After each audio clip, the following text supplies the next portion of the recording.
Nasab niya ang sarili natin.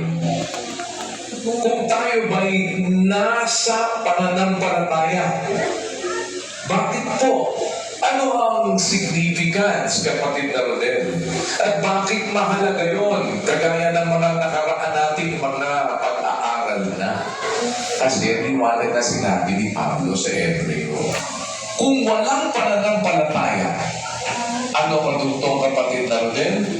Ay hindi maaaring maging kalugod-lugod sa Diyos. Yan. O, teka. Bakit? Tuloy mo yung nasa 11:6 na yan ng Hebreo.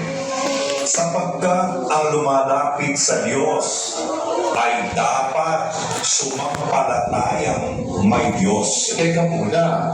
Lumalapit ka sa Diyos. Paano ka malalapit sa Diyos? Di ba mananalangin ka? Oo. Dapat, sumampalataya ka.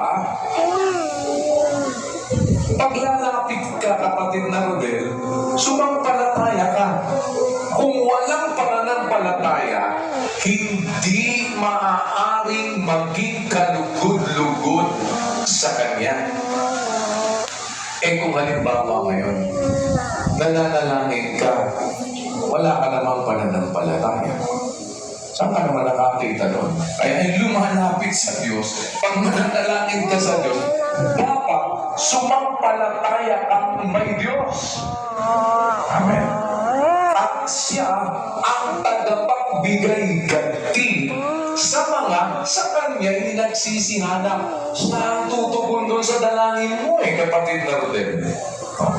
Siya ang sasagot sa panalangin mo.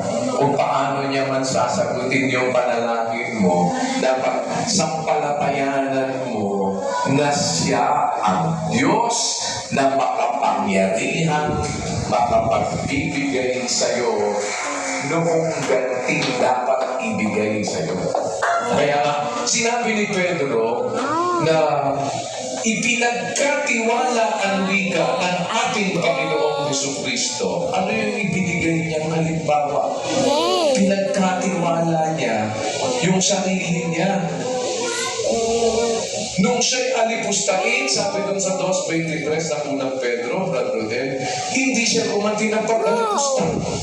Siya'y nagbata, hindi nagbala. This is my eyes.